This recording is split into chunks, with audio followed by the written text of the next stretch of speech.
1 PGTK Provinsi Nusa Tenggara Barat. Baik, untuk menyikapi kasusnya Rara, maka perlu dilakukan 9 langkah dalam mengambil keputusan.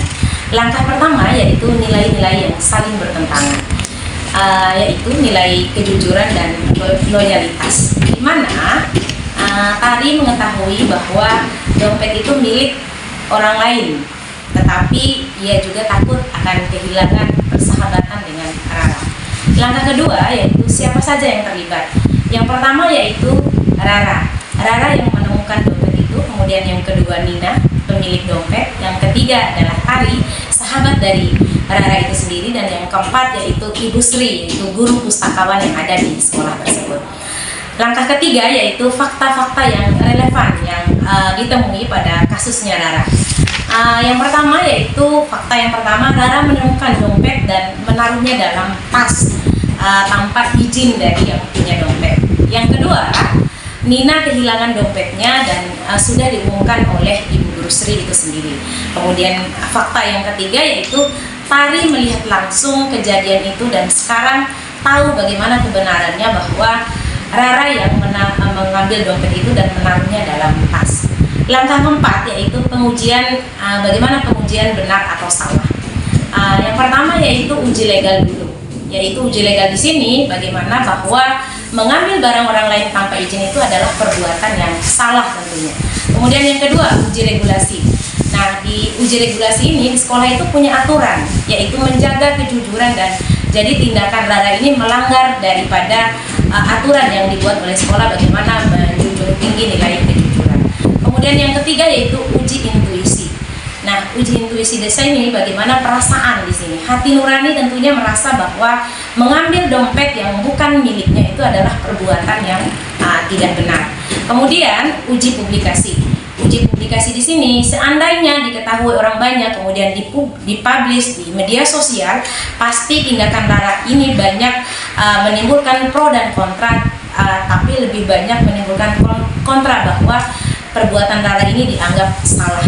Kemudian uji panutan, seorang guru atau tokoh teladan pasti akan mengembalikan barang yang bukan miliknya. Langkah kelima yaitu pengujian paradigma, benar lawan benar. Nah, jawabannya di sini yaitu paradigma kebenaran vs kesetiaan di sini. Yaitu kebenaran mengharuskan Tari menyampaikan bahwa fakta bahwa Rara mengambil dompet itu dan menaruhnya dalam tas, itu fakta. Sedangkan kesetiaan di sini mendorongnya melindungi sahabatnya karena sahabatnya sering berbagi makanan, kemudian sering mengerjakan tugas secara bersamaan. Jadi di sini si Tari mengalami istilahnya antara dilema ya, kebenaran melawan kesetiaan. Kemudian langkah keenam yaitu prinsip resolusi. Nah, prinsip yang dipakai adalah bagaimana berpikir berbasis rasa peduli. Artinya keputusan itu harus mempertimbangkan kebaikan Nina itu sendiri, yaitu pemilik dompet, sekaligus masa depan Rara agar tidak semakin jauh dalam kesalahan. Kemudian langkah ketujuh yaitu opsi lain yang kreatif dan adil serta bijak dalam pengambilan keputusan, bahwa Tari bisa menasihati Rara secara pribadi untuk mengembalikan dompet kepada Ibu Sri atau langsung kepada Nina yang punya dompet tersebut. Dengan begitu, kejujuran itu tetap ditegakkan, Rara belajar dari kesalahan dan persahabatan mereka semakin merasa bahwa masih bisa terjaga dalam persahabatannya. Kemudian langkah ke-8 yaitu keputusan akhir yang diambil.